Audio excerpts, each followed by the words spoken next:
Welcome back, everyone, to not History with Salty B. I guess Salty B's book club at this point, because we're not doing history today. I took a little break. I've been reading history for pretty much a year straight, and I took a break and I started rereading A Song of Ice and Fire by George R. R. Martin.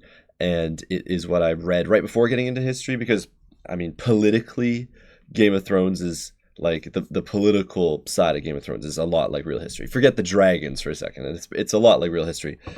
So I loved learning about it for a year, and I'm going to keep learning about it. Got plenty to read behind me.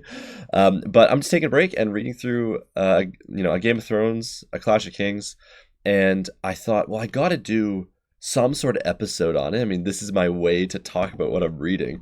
And I was like, do I just sit down and talk about Game of Thrones for a while or something? Like, what do I do?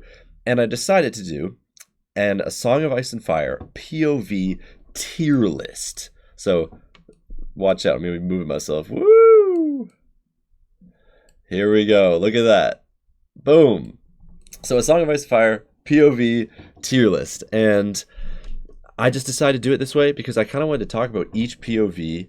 The story of A Song of Ice and Fire, is a lot happens. It's very complicated. But if you boil it down, it's who we see whose eyes we see it through, right? And whether that's a child like Bran or a lord like his dad, Eddard Stark, whoever it is, we see the world very differently. Sansa's point of view of King's Landing is a lot different from Arya's point of view of King's Landing, right? So I kind of wanted to talk about each POV because now that it's the second time I'm reading the series, I know what to expect. There's stuff that I saw in the show that I knew what to expect in the books, but sometimes there's a character that's not in the books, in the later book, or not in the show, in the later books especially, and you have no idea where it's going to go, right? I remember reading Quentin Martell for the first time. I'm just like, what is going on? Where is this going? He's obviously not going to marry Daenerys. What is the point of this? And then getting to the end and be like, oh, it's kind of like the hero in a classic fantasy, getting turned and it all he ends up on his head and probably dies, right? And now when I'm reading those chapters again, I'll know where it's going and kind of like look out for clues. So that's the best part about rereading a series that you've read before. So let's start off with Eddard Stark, and it's tough because I'm happy Ned dies because Ned is so serious all the time, and I love his point of view of King's Landing. He's the one talking to Varys and Littlefinger and Robert and Cersei, right? So like, it's really fun to see those characters, but like, he's a pretty his internal voice is pretty. Well, he's Ned. He's honorable and he's dignified and all this, and but King's Landing is amazing, and I think I got to put him in A. If he had stuck around for 5 books, he would not be an A. But in Game of Thrones, at least, the 9 chapters he gets is A. I mean, with each of these POVs, you could write your own little novella if you just read those POVs. Some, crossover characters, like Ned probably has a chapter or two that, like, you need some information from Sansa or Arya's chapter and stuff, right? But his 9 chapters alone are a fantastic, just like mini short story on King's Landing politics. His wife Catelyn, she's in King's Landing as well, and I like her. Probably my love for a POV has increased the most for Catelyn. I think that Catelyn, she's the mom character, right? Like everything she sees is through the lens of a parent. Ned also does that, but like it's way more from Catelyn, and I don't know, her like worry about her sons and her daughters and her going back and forth from King's Landing and then up to River Run. And she's really like, she's one of the characters that's like in this war, right? She's with Robb who's fighting. And so I think her story is really great. And some of that is in the end or the beginning of Clash of Kings, honestly, but her whole story arc with Tyrion and the Vale is fantastic. And I think some of the chapters in the Vale go to Tyrion, but the Catelyn ones are great too. So I think probably also A, maybe B, but I think I'm going to go with A for Catelyn. Really what I'm basing this off is when I'm listening to the books at work and Roy Dotrice, the voice actor, finishes a chapter and then he goes, Sansa, Catelyn, he says the name of the next book. How excited do I get? And like with Eddard and Catelyn, I'd always be excited. Always be like, oh, here we go. A little less so for their eldest daughter, Sansa. I think that she does have the best POV on the Queen. I guess Ned has some chapters too, but like Sansa does talk to the Queen a lot, and Joffrey. And Joffrey in the show, Joffrey is my favorite character in Game of Thrones. He's the best. I think Jack Gleeson is amazing, and whenever Joffrey is on screen, it's just must watch TV. I think everyone can agree, right? When he's on screen, you got to be, because he's gonna say something out of pocket or whatever. And in the books, he's still good. He has like all the same lines and stuff in the books, especially the early ones, but he's a little bit different. He's got like long golden hair. He's like supposed to be handsome, but he's not really. Which I guess is kind of Jack Gleeson. No offense, Jack Gleeson. And Sansa's chapters, she talks with Joffrey a lot, and I do like her chapters, but it is a lot of like her whole thing is being a teenage girl who's obsessed with the knights and the glamour and the court, and the best thing that's ever happened to her is that tourney for Ned. Like, it's just all so great to her. And this book is really her like honeymoon phase of being at court. And the next book is where that gets twisted, and now she's a hostage in an enemy court. So we'll get to that ranking in a bit. But for now, I like a Game of Thrones Sansa. She's a B. Arya, her sister, I'm also going to go with a B. It's a lot of Syrio Forel. She does have that awesome conversation. She overhears that awesome conversation with Illyrio and Varys, which is like one of the most crucial conversations in all of the series, right? It hints at stuff that's going to happen in like a few books, right? Dance with Dragons. And Arya, she overhears that, but it's a lot of like the same, quick as a shadow, or silent as a shadow, fierce as a wolverine, quick as a snake. Like, she's saying those things to herself over and over again, which is like, she's 10 and she's learning, and her teacher has told her these phrases, so she's saying them over and over. But it is a lot of that. And so I like B for her. All these characters, by the way, Catelyn not for the whole thing, but are in King's Landing. And this is why I'm doing this tier list, because they are such different POVs of King's Landing, right? Like, you've got the high politics, the secret smoke-filled rooms, you've got the kind of the fancy, flowery court, and then Arya's just all over the place. She's getting down to the dungeons, she's seeing the dragons, like the skeleton of dragons. Bran, on the other hand, I'm going to put him in C, because he is a kid. His chapters are much more simplistic, right? I think George did say at one point that Bran is like the hardest to write because he's 7. So you have to like write really simply, which that would be hard. And he's also just in his bed a lot. I do have to give him some respect for being the first chapter of the series. That's not the prologue. But overall, he's not doing the grandest, biggest things. And he's also not he's not Tyrion, right? He doesn't have that dialect.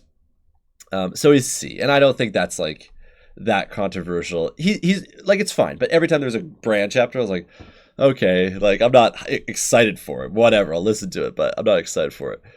Jon, I'm gonna put in B, and what I've realized listening to the first 2 books. So by the way, I'm recording this part after listening to A Game of Thrones and A Clash of Kings. I'll then do the next segment, like, it'll be all one episode for you guys, but the next part will be the 3rd book, and then the 4th and 5th books I'm going to be reading at the same time, because they are the same time period, just the different plot lines, right? You've got Dorne, the Iron Men, and King's Landing, and the Riverlands a little bit in one book, and you've kind of got Tyrion, Dany, Jon, and other Sansa, Arya, even a couple Cersei are in A Dance with Dragons. But I'm going to be reading what they call the boiled leather order, I think it's called, and that's where you read it chronologically. So that's what I'm going to be doing. So the end, I'll have to do all of A Feast for Crows and A Dance with Dragons in one, which will be a lot of POVs, but I can do it. But I'm splitting them up. So yeah, this is just the first 2. And what I've realized after reading the first 2 books with Jon at the wall is, like, it's one of the big plot lines that I'm just interested in the least. Like, the wall is interesting, and it's cold, and there's zombies, and that's kind of it. There are more politics than that, but like, in general, it's cold, and there's zombies, and there's wildlings. And once you've read the series, you've seen the show, and you know all the mysteries of the North, like, the chapters, I know what's gonna happen. I'm like, oh, this is the chapter where he like meets the wildlings. Oh, this is the chapter where he, like, I kind of know the big reveals. And I think King's Landing is just, and like the wars of the Seven Kingdoms are just more intricate than that, when the whole wall plot line is just kind of its own story that's like barely connected to everything else, and it's just like an adventure story of like an Arctic wasteland with zombies and whatever, and it's interesting. And like, yeah, one day in book 6, all the zombies are gonna come and attack everybody, and that'll be crazy. But like, for now, it's kind of just John exploring it, and there's different stuff happening, and it's like, but like the big payoff for the wall in the north hasn't happened yet in the series. So you probably seeing, my guess is you'll be probably seeing a lot of John's chapters in like the B range, because it's like, they're fine, but they're not offensive by any means. But like, I'm probably not gonna put a John.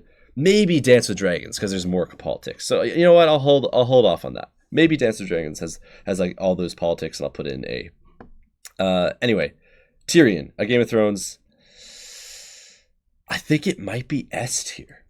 I think it might be S tier, because first of all, his first couple chapters, in Winterfell and at the Wall, are good. I like them. And then after that, going to the Vale, the whole thing with the Vale is just iconic. Him in the cell, the Sky Cell, and then the trial by combat. And I think there's even another chapter. I think there's 3 chapters there.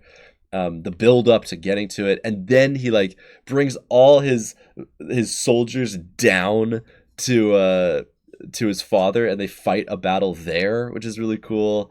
I don't know. I really like Tyrion's first story. The only thing is, I've read the second one. I've read Clash of Kings. I just finished it, and spoilers, but like, I don't know. That might be peak. So I'm gonna put it in S, but like, it might be A. It might be like top of A. Can I do that? It might be top of A, and I think I'll give Ned here. Sansa, Arya, Jon. I'll put. Sansa, Arya, Jon. Maybe Arya lower. Yeah, I like this. Yeah, I like this. Okay, then we got Dany, and her first POV, A Game of Thrones, amazing. Like, just her story in that already. Her being her like brother. She's being pimped out by her brother to being like a queen with dragons. Maybe like, a queen, a Khaleesi with dragons. Like, the story she goes through in just a Game of Thrones is amazing, and I'm really sad to see where A Dance with Dragons is on here, because it might be F. But yeah, absolutely love Dany's chapters in A Game of Thrones. It's just such a great story. I don't know how many chapters she has, but I'm guessing like 10. And yeah, they're all so good and great story. It's such a great, like, that one is a great novella all on its own, right? Like, it's just amazing. And that is it for A Game of Thrones. So there you go. I could put Tyrion up here, but I like what I got. So getting on to A Clash of Kings, there's only one new POV, or sorry, there's only one more POV, but we lost Ned, obviously. So the one of the new 2 POVs, because now there's 9 over 8, is Davos. And Davos, if it counted that the prologue was from his point of view, of course it's from Maester Cresson. He is in it though. It feels like a Davos chapter, just kind of from a different from a different point of view. I get that, but it's still the same. It's Stannis' camp, and that's what Davos is letting us into. If you counted the prologue as being a Davos chapter, it would be S, but it's not. It's Cresson's, and so I'm gonna put Davos. I think I'll put Catelyn behind him. I don't think I'd put him above Ned. Yeah, I'd put him here. Because Tyrion and Catelyn share a lot of the same things. So like, some of the, like, Catelyn has some chapters at the Vale, but Tyrion also takes some of those chapters. So that's why I'm gonna, if Catelyn was the only one at the Vale, I'd push her up. But so Davos, the Blackwater Bay is awesome. Reading that for the first time was so special. It was nice. Like, I enjoyed reading it again, but the first time I remember it just being so awesome. The way it like bounces between Sansa, Tyrion, and Davos. And then he only has 4 chapters. The first one, he's in the Crescent one, and then his first one is when they're burning the gods on Dragonstone, and you kind of introduce to him there and his sons and stuff. Then the next one is at some kind of war council, I think, or like after a war council. He's talking with Salador San, and then Blackwater, and yeah, he only has 4 chapters, but I really, really do like. I just like Davos. He's awesome. John, I'm gonna put it at A Clash of Kings, at B, and I probably like it more. I'd put it here. I'd put it slightly above. I'd swap these two. And I don't really have much more to say. Craster's Keep is crazy, just as a concept. And yeah, I don't know. He's like about to join the Wildlings, but it's a lot of walking and just it's John. He's at the wall. Bran, he's playing a bit more of the Lordling now. Rob's gone, so he's doing more talking with the people, and you meet Jojen Paste. Sorry, look up Jojen Paste. It's like a theory that Bran eats Jojen. He meets Jojen and Mira, and then they hide. Spoilers for another POV. They hide under Winterfell when Theon takes over. But like, maybe it's a bit more interesting than a Game of Thrones. I'll put it low B. That's fine. I don't want to hate on Bran too much. Arya. Okay. Arya, I think she's got to be A, because you just really see into the war here. And you know what? Now that I'm seeing how stacked these are, I'm gonna push Tyrion up, and I'm gonna drop Bran down, just so that they're a bit more spread out. Because it's kind of stupid to have all A and B. Arya, I'm gonna put an A tier because yeah, her being at Harrenhal is really great. Like it just, you see a different side of the Seven Kingdoms. You get to see this, as much as Davos is a lowborn POV in a highborn spot, Arya is a highborn POV in a lowborn spot, right? She's playing the serving girl named Weasel. Everything with her and Jaqen is awesome. Like she is the ghost in Harrenhal. Like that's great. So yeah, I'm gonna put that in A. Then we get to Catelyn, A Clash of Kings, and this, I think, is my favorite out of everything that's on the board right now. Catelyn, A Clash of Kings, she is on the front lines with Robb, with Renly and Stannis. That chapter between Renly and Stannis, I mean, I swear that Catelyn just travels like a quarter of the length of Westeros from Riverrun to Bitterbridge. I swear she travels that just to, or no, isn't it like Storm? No, it is Bitterbridge, I think. She does all that just to, no, I think it is Storm's End. Anyway, she travels a ton to be our eyes on that meeting between Stannis and Renly.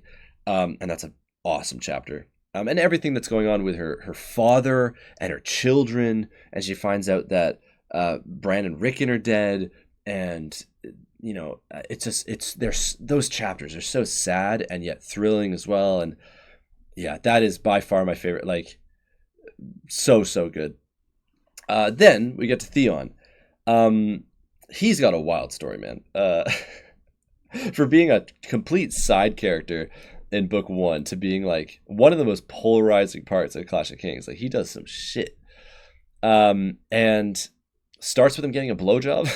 First chapter, he gets a blowjob. Second chapter, he fondles his sister before realizing she's his sister. Those are just the first 2 chapters before he like commits genocide on Winterfell and supposedly kills his kind of brothers. I mean, he was a ward hostage, but still, he lived with Bran and Rickon. I'm gonna put him. He is a funny point of view. Like his voice is funny. I don't think I'm gonna put him in A. I don't think I'm putting him in A. I think I will put him at the top of B. Although, no, I like where he is. I like just below Sansa, because Sansa, I love Joffrey. What can I say? Speaking of Sansa, we got a Clash of Kings Sansa, and speaking of Joffrey, like I said, the first one in A Game of Thrones, it's all flowery and great, and she loves it, and like she has worries, but like in A Clash of Kings, she is being beaten, like actually beaten, and it's such a tragic story of like a hostage and like someone who's betrothed to this. I mean, she spends the whole book betrothed to Joffrey, and it's just so awful and so good though. Like her being one of two sets of eyes in King's Landing. Obviously, I'm gonna like that because King's Landing is just my shit. I think she's above Arya. I think she's above Catelyn, Game of Thrones. She's above Davos. I like that. I like just below Ned. Yeah, I like this. I like this. We've only got two more. Dany, A Clash of Kings. Now, I'm gonna put this at the bottom of B. I'm threatening to put this in C, but I'm gonna put it at the bottom of B. She only has 4 chapters. She has 4 chapters in A Clash of Kings. That's it, because that's all that she needs. The Karth plotline is just one travel, and then they get there. It's one being there, then it's the House of Undying, and then it's them leaving. Right? Like it's 4 chapters, and other stuff happens, obviously, but like that's it. And I'm starting to think that like she should have more chapters in A Clash of Kings.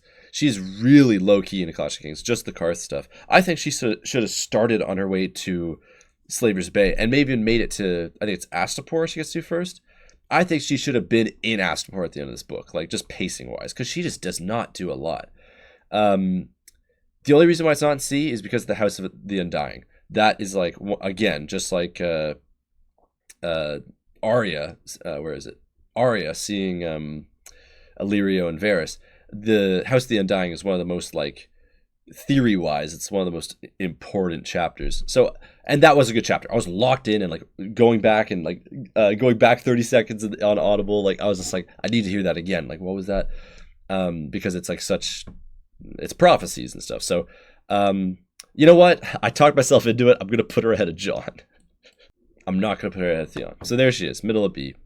And last but not least, my favorite POV, I think in the entire series, but like who knows? It is Tyrion in A Clash of Kings.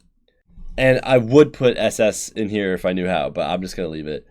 Tyrion, A Clash of Kings. It's just him playing the Game of Thrones. Like that's what it is. It's something like 10 chapters. I don't know what he has, but every chapter he's making moves, he's winning, he's losing. Him and Cersei are in this constant battle. He's the politics, he's talking with Varys and Littlefinger, and he puts Pycelle in a cage, the black cells, and the chapter where he like gives each one of the council members information about who he's gonna sell, who he's gonna betroth Marcella to, and he like gives them all different information, and then he finds out who's leaking, and then the Battle of the Blackwater and everything, and it ends with his downfall, right? The Battle of Blackwater happens, and now his father's back in town, and everyone's forgotten about Tyrion. But it's just so great. Like I love Tyrion playing the Game of Thrones, him being the Hand of the King, him sitting the Iron Throne, and being like the most powerful person in Westeros, right? Like for a little while, Tyrion is the most powerful person in Westeros. Joffrey might be king, and Cersei might be Queen Regent, but like Tyrion's the most powerful man in Westeros in reality. I mean, obviously, sure, it's like Tywin or whatever, but he's the one sitting the Iron Throne. Yeah, he's my favorite. So I'll leave it at that. I will read Storm of Swords and start that tier list. Okay, A Storm of Swords. What a crazy book. I'm not the first one to mention the pacing of it, but it really is like, with there being 9 points of view, and at least 4 or 5 of them have the same kind of climax point in the book, about 75% of the way through the book. You've got the Red Wedding, then maybe like 3 chapters, and then the Purple Wedding. And in between and before and after those 2 weddings, Jon is having all of his fights at the wall. And yeah, the pacing is just crazy. Tyrion, A Storm of Swords. So he has been put down a little bit from where he is in A Clash of Kings. He's playing the Game of Thrones. Like I said, it's my favorite point of view so far was Tyrion in A Clash of Kings. Now Tywin is back. We get a few good conversations with Tywin from Tyrion's point of view. We also get him marrying Sansa. And we also get all of the Purple Wedding from Tyrion's point of view. So it is going to be S tier. When I was listening to the book and I got to the Purple Wedding, I probably listened to the end, like where Joffrey's actually poisoned, probably like 3 or 4 times, because I'm trying to find the exact moment where, like, who did it. Like, we know that Lady Olenna, Littlefinger, like, they were the ones that did it. We know Lady Olenna takes the one amethyst jewel from the hairnet, stuff like that. But who actually put it into Joffrey's cup? I think it is the what is his name? Is it Garland? I don't know. There's a knight, a Tyrell knight that's sitting next to Tyrion and Sansa at the wedding. And I think he might be the one that actually puts it in Joffrey's cup. Like, I don't know. I was trying to figure that out, but I love it. I think that I think it might be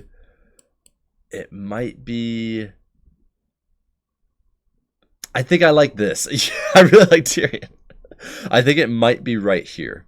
Because I think a Game of Thrones, it's not better than a Clash of Kings. I think it might be right here, but definitely S tier.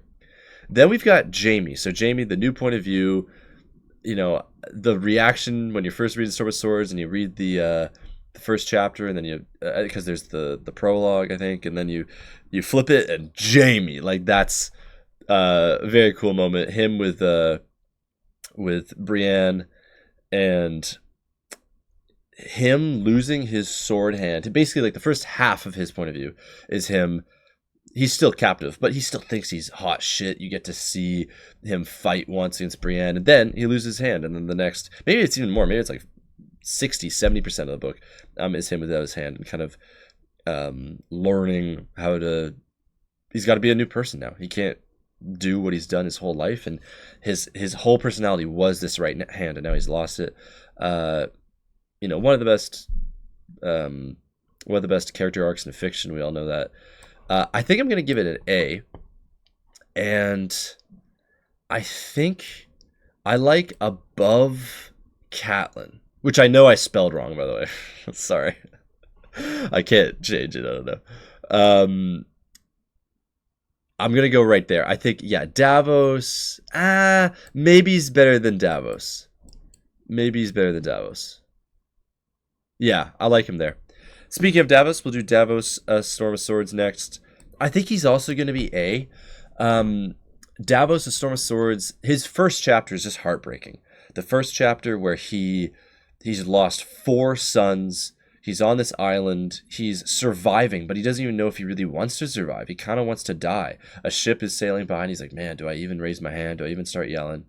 And then not only does he then has the whole conversation with Salvador San in when he gets back and kind of gets caught up in what's been going on. And he says, I'm going to go kill Melisandre.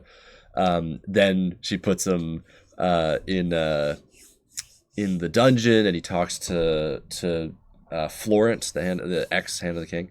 And then he, of course, becomes Hand of the King. So it's a really, I love the arc in A Storm of Swords for Davos, going from being on this island to being in the dungeon to becoming Hand of the King. I'd probably put him above Arya. But I don't know. I do really like his Clash of Kings story, but, like, the arc is better. I'm gonna say the POV, if this makes sense. I think the POV is better in a Clash of Kings, just because of what you see, the Battle of the Blackwater and stuff like that. But I almost like the character arc he goes through in A Storm of Swords. I'll keep it like this, though. Then we got Arya. Arya, I think this is the first character I'm doing today that has different levels. Tyrion's all on S, Davos is all on A. Arya is A and B. And I think I'm going to go with B for her Clash of Kings, or her Storm of Swords. Her Clash of Kings is right there in low A. Her with the Hound, I do like. That is probably one of the parts of the show that I like more. They only have a couple chapters together. Maybe 3. In A Storm of Swords. In the show, they have many, many, many episodes together. So I actually like their dynamic more in the show. Yeah, I like that. I think I messed these up while I was doing that. Yeah, I like that though. Then we got Jon.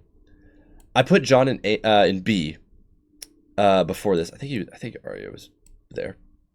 I put John in B. I actually like his Storm of Swords better. And I think I'm going to put it, yeah, just above Arya, Clash of Kings. I like this more.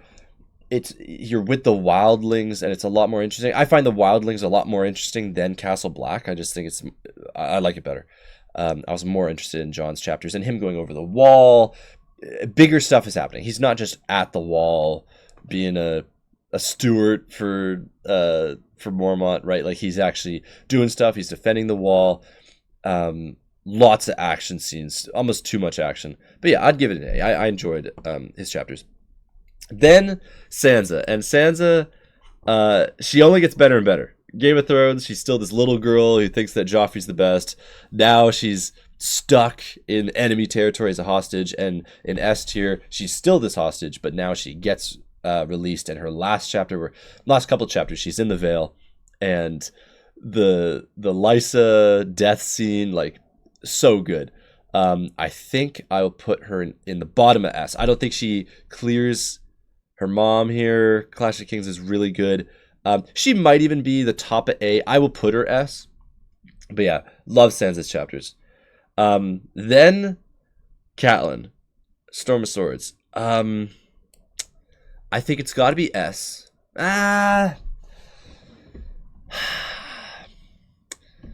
No, I'm going to put her in A. It's going to be A. The Red Wedding is great. The Red Wedding is great. I'll be honest though, I like the Red Wedding more in the show. I like the Red Wedding more in the show.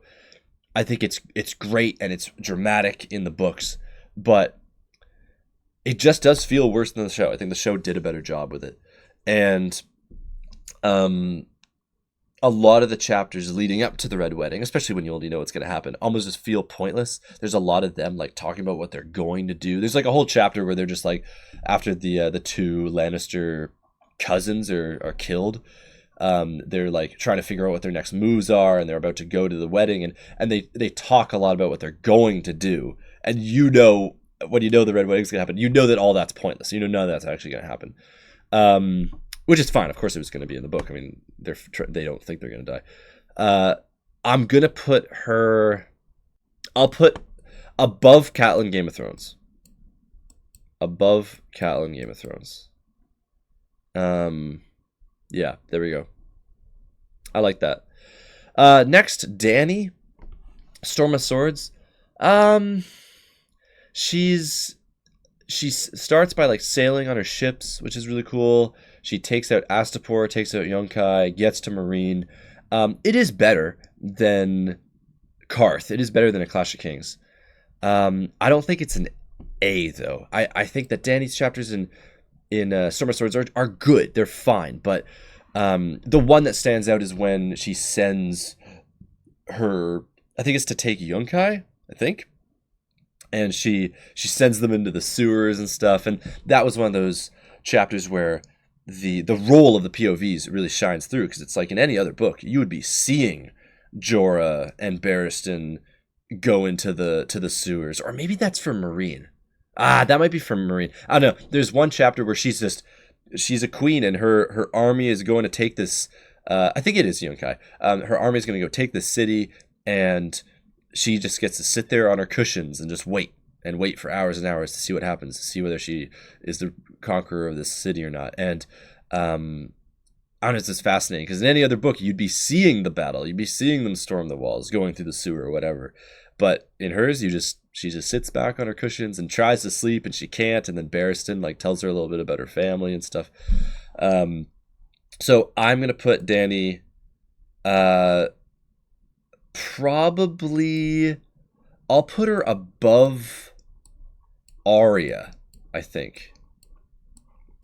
Yeah, I like above Arya, Storm of Swords, same book. I probably was more interested in Dany. Is Theon really that good? I think Theon, I would drop down below those other two. I'll do that. Yeah. Now Bran, A Storm of Swords.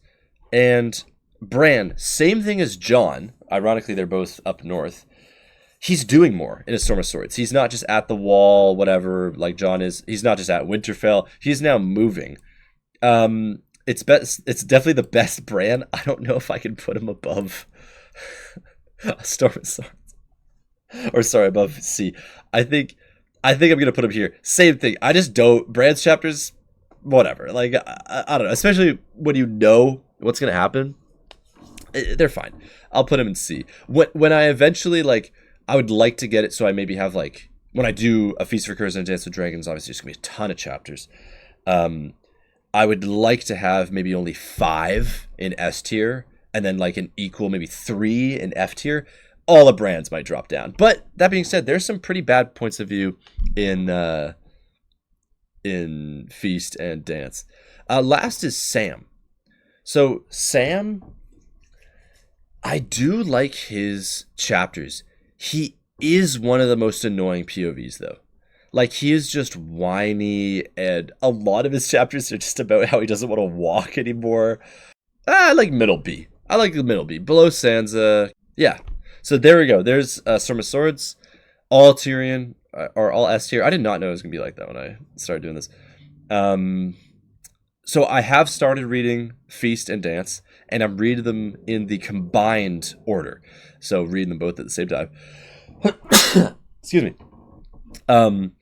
And I love it. Like the first time I obviously just read Feast and then I read Dance, but reading the two together in the boiled leather order is just amazing. Like it feels so good. It feels like how it's supposed to be, where you're just reading the books and there's all the points of view at once. And yeah, I really, really like it. Like it feels really good to read stuff and know like where the characters were kind of at the same point in the story. And yeah, I really, really like it. And it just makes me like, it makes me think about how much George Martin has fucked it up. Like I really do think that he could have combined Feast and Dance into one book, but just have like 75% of each book. Like don't go all the way to the end of both books and combine it to one, but like you could have put both sets of characters into one book and just then had it be like 75% of the book, then cut some of the stupid, like why does Quentin exist? I haven't even hit a Quentin chapter. I have not hit a Quentin chapter yet, but I'm like, why the fuck does Quentin exist? He could just not be a POV. He could just not, or have one chapter. He doesn't need 4. You can have 1. I'm sure he might be F tier or maybe C. Okay, I'm back. I have finished A Feast for Crows and A Dance with Dragons in the boiled leather order. Don't ask me why it's called that, but it's basically reading the 2 books, all the POVs in chronological order, and it was amazing. It was really satisfying, and shocker, reading a book in chronological order is fun, you know? And before I get into the POV ranking, I just want to talk about, like, I really do think, I don't want to be dramatic, but the downfall of A Song of Ice and Fire really began. And I mean downfall just because we're in the dark ages right now. Fuck, we're 15 years since the last book in the series, when book 1 and 5 had 15 years separating them. Like, it's just unfathomable the length that's been. It's crazy. And I think that it all started, George not being able to finish Winds Winter, all started with him splitting these books up into 2 different books back in 2005 and 2011. I think that thematically, A Feast for Crows is a fantastic book, but after the themes, it just having whatever it is, 10 different characters, it's basically just Cersei, Jaime, Brienne, Arya, and then Sansa, so 2 Stark children, and then the Dornish plot and the Greyjoy plot. That's like 7 POVs, the 5 characters, and then 2 other areas of the map, like that do have, like Dorne has 3 POVs, Greyjoys have 3 POVs, but it's like it's all the same kind of story. So having that be the only content that's in the Feast for Crows, I really do think that it's where it started to go downhill. It's where it's like, oh, now he's not going to be able to finish because it's supposed to be a 7-book series, and now suddenly 2 of the books are for one part of the story. And I think that after reading the 2 in chronological order, I think, imagine the book size of A Dance with Dragons. Imagine that being like 10% bigger.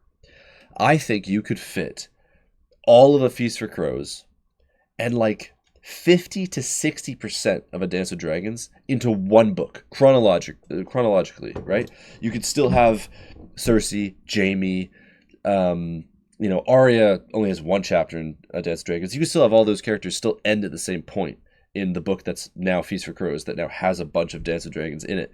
You could have Tyrion's story end when he gets captured by slavers. You could have Dany's end when, probably at the wedding, when she gets married to Hisdar.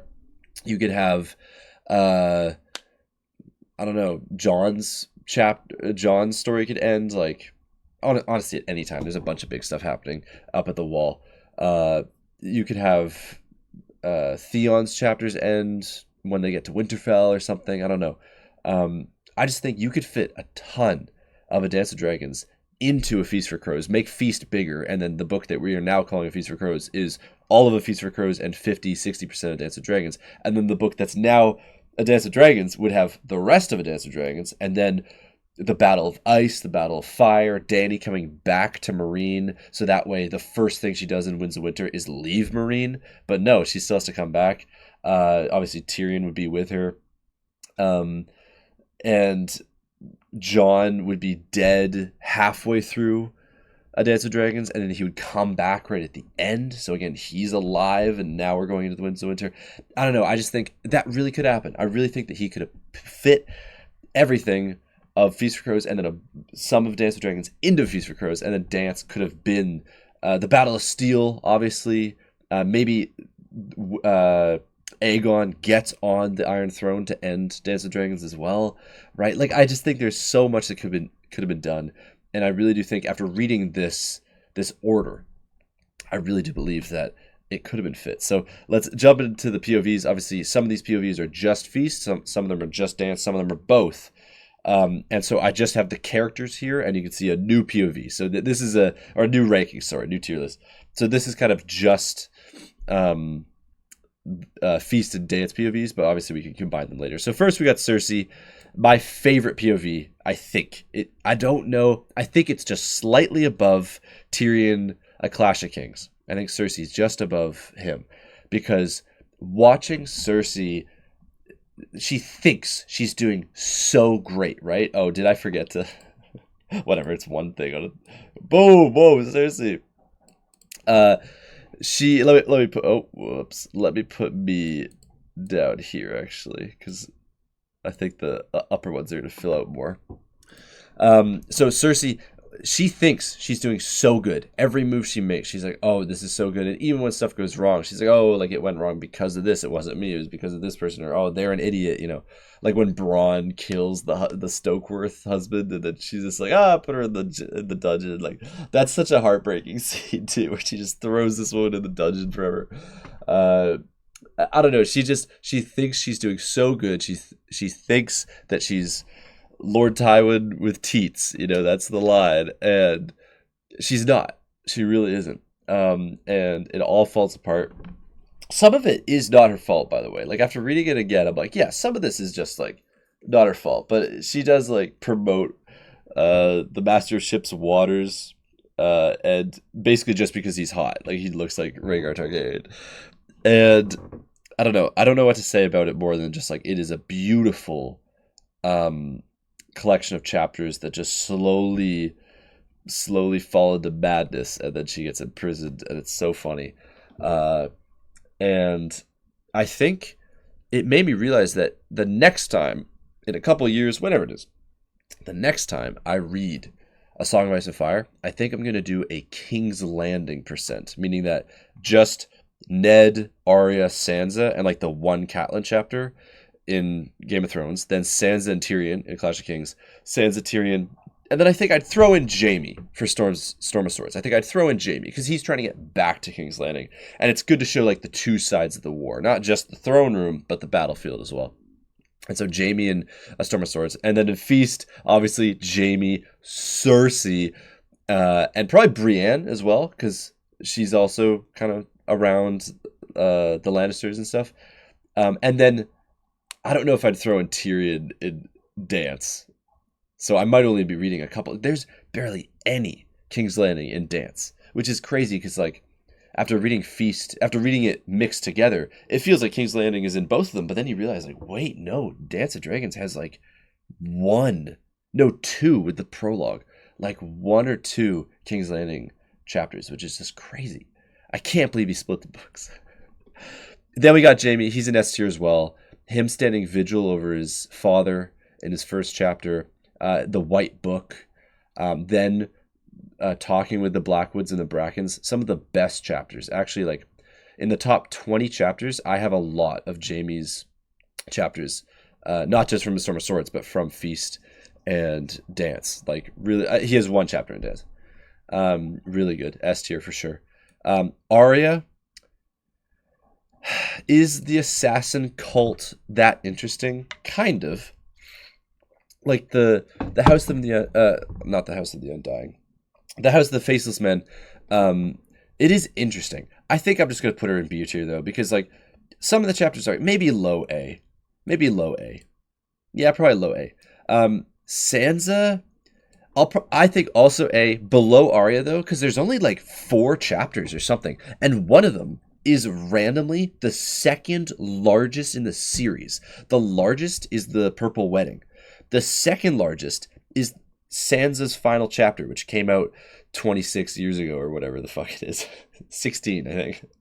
2005, the last Sansa chapter. No, that's 21 years. Oh my god. That's 21 years. Oh my god. Yeah, 21 years ago, Sansa's chapter. It's the longest. It's when they're descending from the veil, and then she like finds out what the plan is. I think it's an A. She doesn't have that many though. Sam is definitely the most annoying adult POV tone because he's just so whiny. But I do like his story, and him with Maester Aemon, really good stuff. Like I do like some of his chapters. The one when they're in Bravos and stuff, like I do like his chapters, but he's just a little whiny. I might even drop him down to C. Brienne, it is, her chapters are so thematically amazing. Like the I forget what his name, the Septim Maribald. Septim Maribald might be, I remember his name, like that's how important he is. I think Septim Maribald bumps her up into S. I think she's an A, but the 1 or 2 chapters where she's with Septim Maribald, like he's the peaceful, like George inserting his beliefs about war, which of course the whole series is about, but kind of funneling it all into one character. That's the character. The whole, Game of Thrones, the lords are making the peasants fight, and they stay alive and get the glory while the nameless guys die in the mud, right? It's that whole story. And I think Brienne, I'm gonna say low S because of that. Arion, the priest, he's got some cool lines, especially in like his opening chapter when he's like calling the Kingsmoot and stuff. He's got some good lines, but like it's whatever. Asha with the Stannis chapters, she has 2 Stannis chapters. The first one is awesome. The second one's okay. It's good. They burn people at the stake and whatever, and it's intense. I would just say B. Victarion. Okay, I have something to say about Victarion.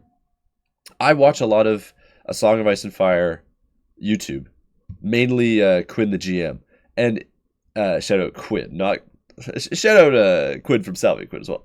But shout out to Quinn the GM, and I feel like something he and everyone else in the Song of Ice and Fire community says is Victarion is really dumb, and like sure he's not Tyrion, I get that, but like he's a pirate captain. Like how smart does he have to be? He's like, I really don't think he's an idiot like some people say, and like the one line everyone's gonna remember is he'll sail the Dothraki Sea.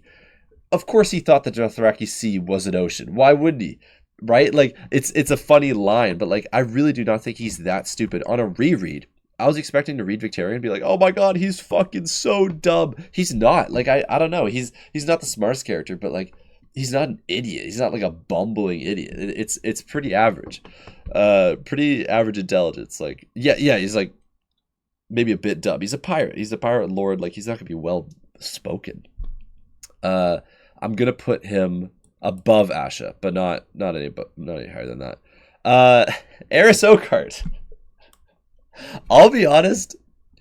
Eris Oakhart's sex scene might be the best one in the series. There's not that many people who watch the show probably think there's sex scenes all the time. There's not that many. There is sexual stuff, mostly with Tyrion and Tysha, I feel like. Or is that her name? Or is that his wife? Fuck, whatever. The camp follower, is it not Tysha? Or no, that's his that what is it? Oh my god, what is her name? Tysha was his wife from Shay. Fucking Shay. I can't believe I forgot Shay's name. Yeah, Tysha. Other than Shay and Tyrion, who have a lot of sex scenes, there's not that many. Theon gets a blowjob in his first chapter. Eris Oakheart probably has the most like steamy sex scene in the whole series, and that's really funny. And I'm gonna bump him up to C for that. Ariohota, the camera that rides. Yeah, Dorn stuff. I'd probably put him above these two because I do like the Dorn stuff. You know, he hears the fire and blood Dorn speech. I'd probably go above these two. Jon. This is Jon Snow. I did write Jon Con for Connington. Jon Snow, I'm going to put an A. I'm going to put above Sansa, above Arya, but I think that's it. The Wall, the politics of the Wall are crazy, and I really like it, but I don't think it's S tier. I'm just a King's Landing boy. What can I say? Then we got Tyrion. Okay.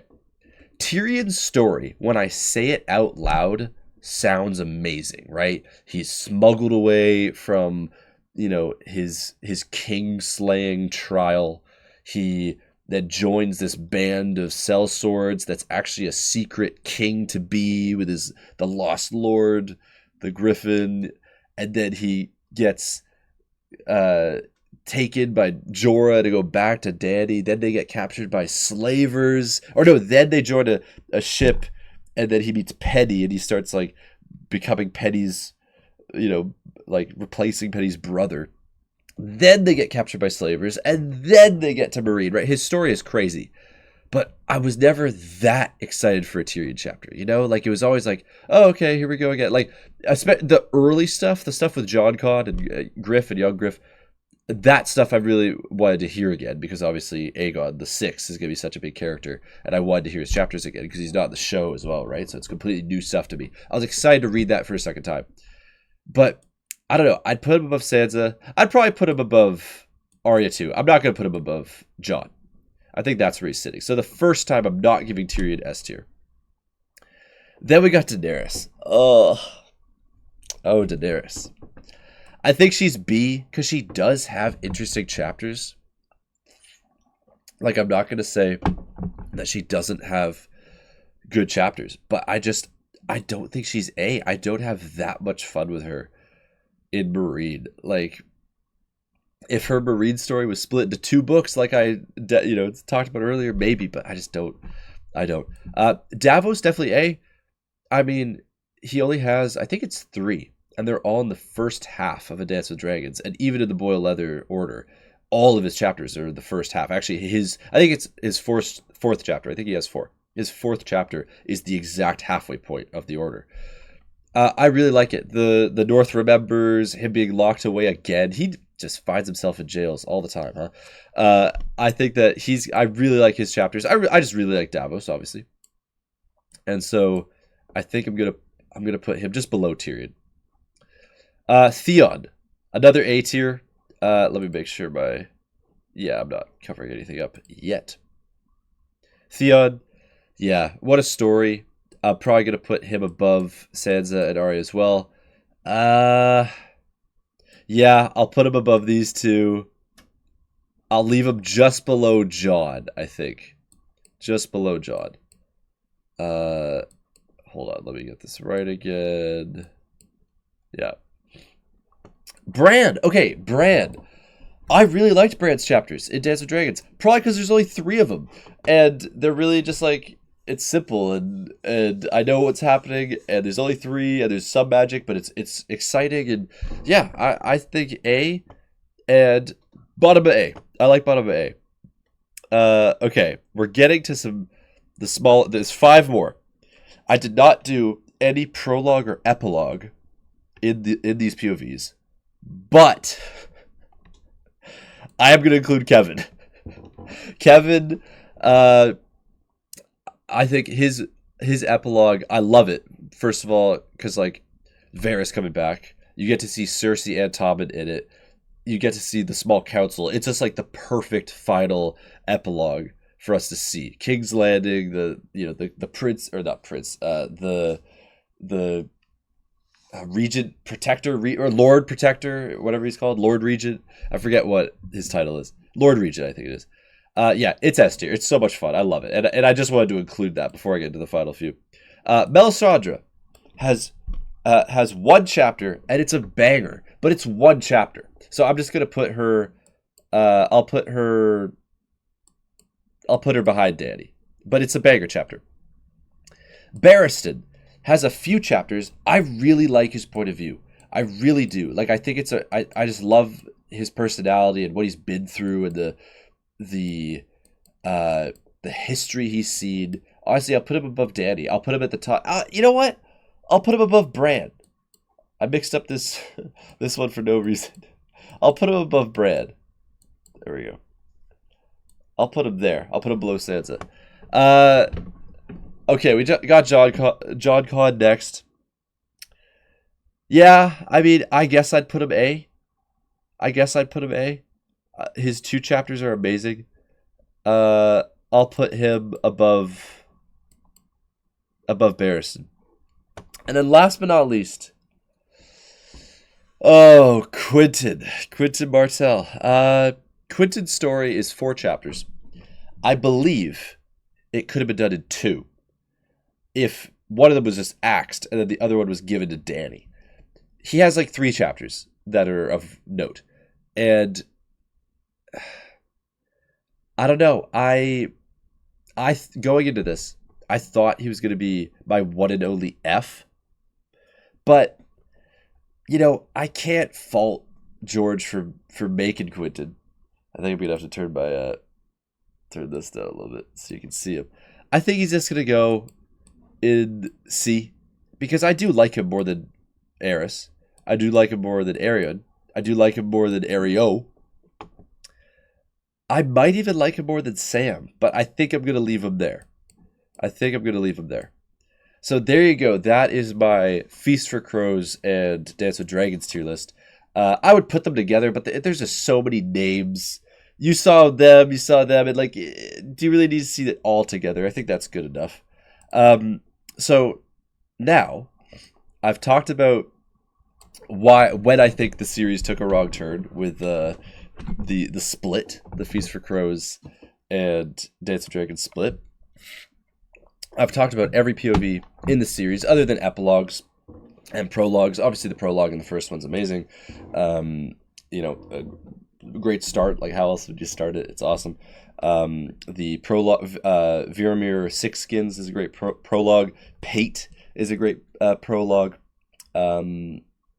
Stoneheart, great prologue. Like, all the prologues and epilogues are fantastic. They're all A or S tier, maybe a B tier here and there. It's whatever though.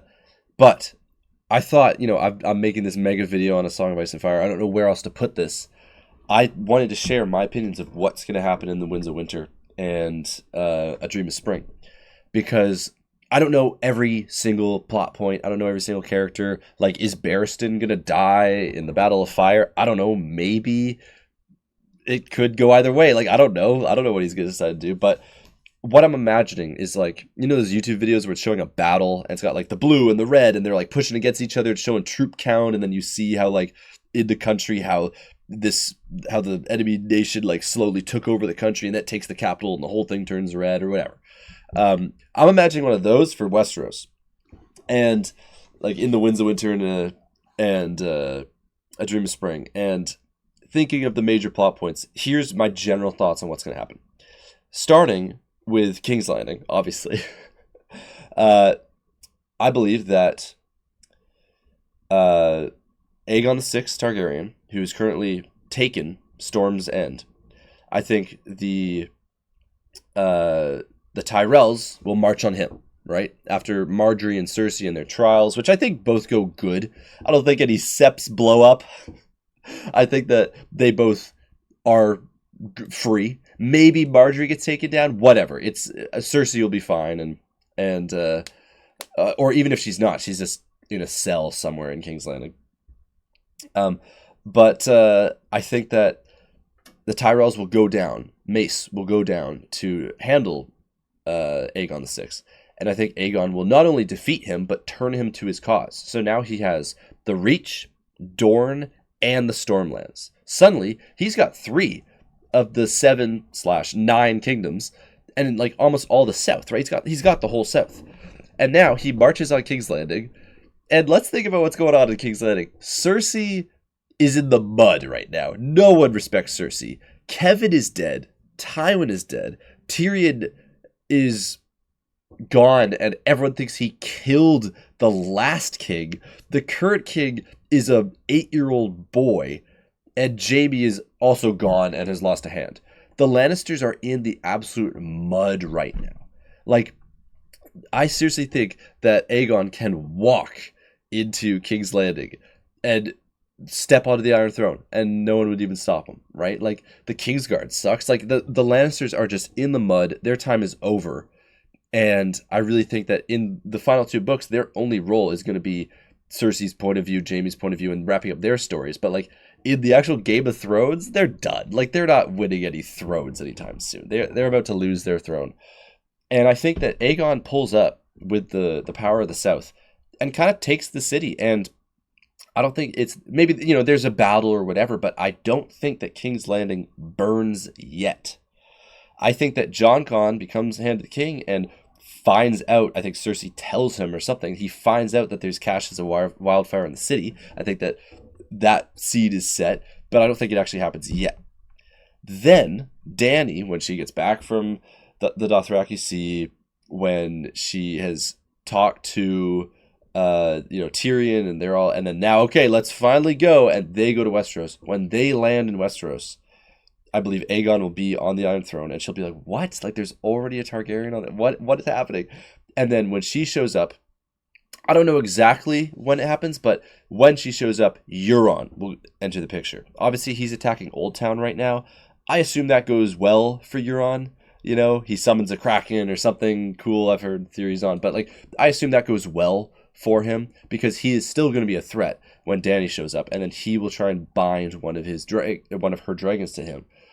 I don't know if they beat him then or if if he comes back a bit later.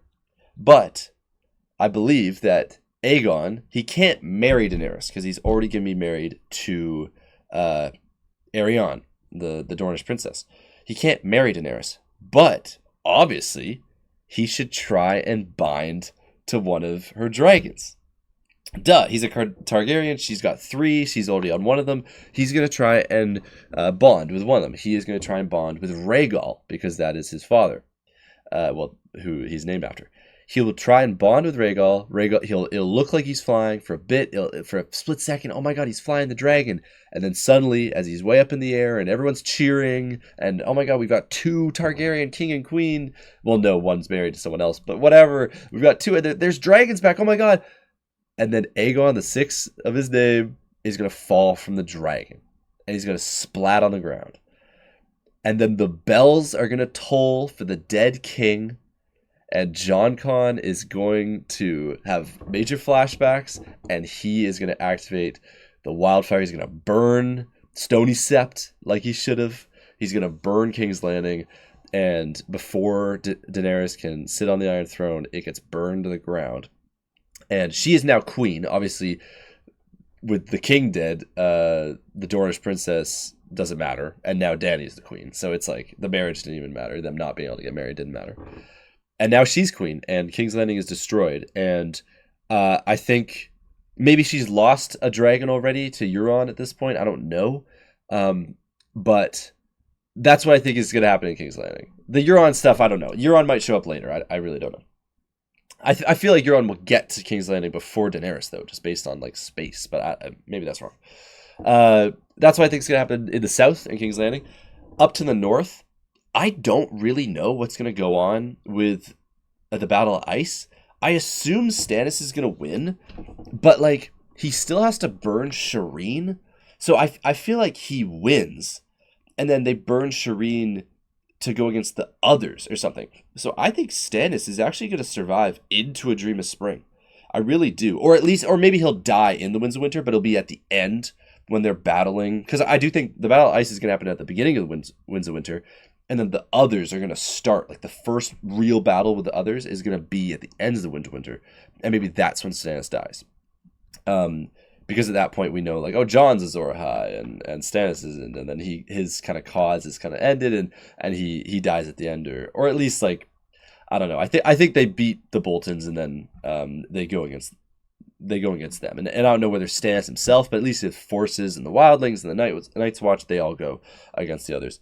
And then, yeah, I really do think that Euron is going to be the penultimate, not the final boss, that's the others, but I think Euron will be the penultimate boss, and whether that's Jon and Dany fighting together against him, or Dany doing it first and then going up to meet Jon or whatever, I think that Euron will play the role of like the Night's King in the show, where he has a dragon, right? Because I mean, everything, Euron just seems like a crazy, mystical, godlike character.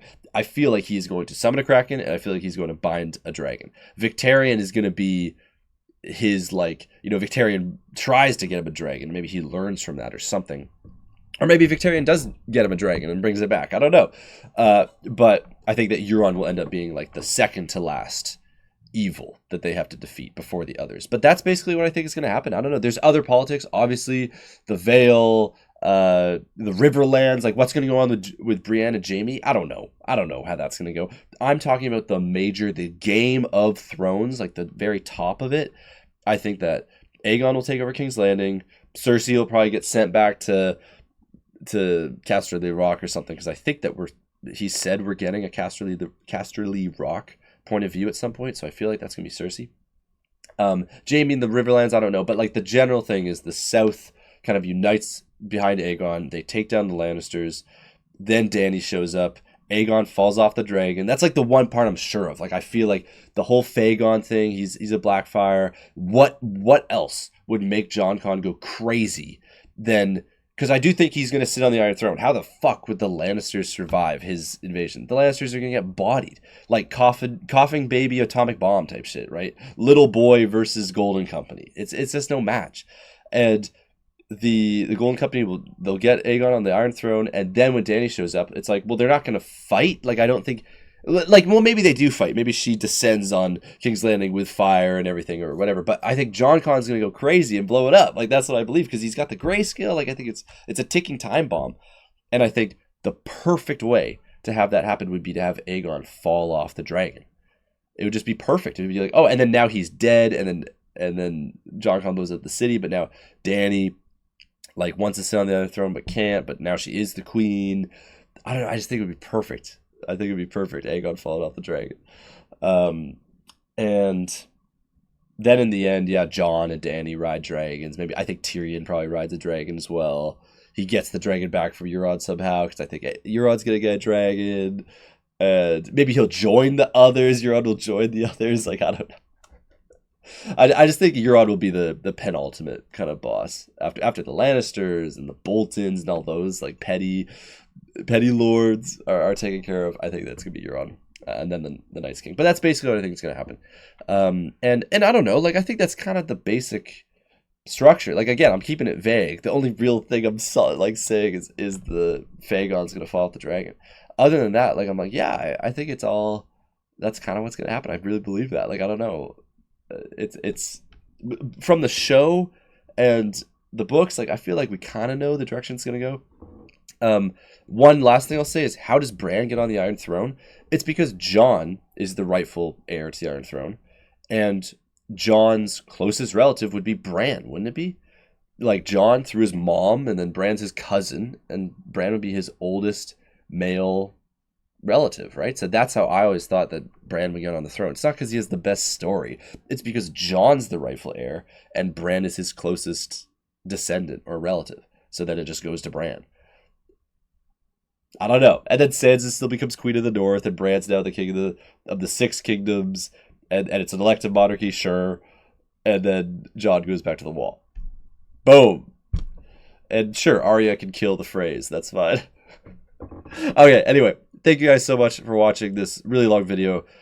So happy to watch or to read all of the A Song of Ice and Fire books for doing this ranking. It was really fun. I got to talk about it a little bit. I've listened to half of it in one day. I'm listening to The World of Ice and Fire, which I'd never listened to before. And I don't know why. It's great. Like, I'm really enjoying it. It's a lot of good backstory and stuff. So, yeah, I'm listening to that. And then I'm done with The Song of Ice and Fire for a while. I am going to rewatch Game of Thrones for the second time this summer, just because my girlfriend goes out of town. So I'm like, that's the perfect show to just binge for, 2 months while your girlfriend's away. And then I am done with The Song of Ice and Fire for a while. And then, yeah, like I said, next time I read these books, because I've read them all a couple times now, I'm good. I'm not going to read Bran's chapters again. I fucking know what goes on. I think next time I read the series, I will do a King's Landing percent with some Riverlands, Jaime and Brienne tossed in there. I think that's going to be awesome. Thanks for watching, everybody. Hope you enjoyed. Let me know your thoughts. How do you think Winds of Winter, and how do you think A Song of Ice and Fire is going to end? Like, what do you think about my theories? What do you think the order of who beats who and who ends up on top? Like, give me your theories down below. And, thanks for watching. I'm like, hey, what's up? Goodbye.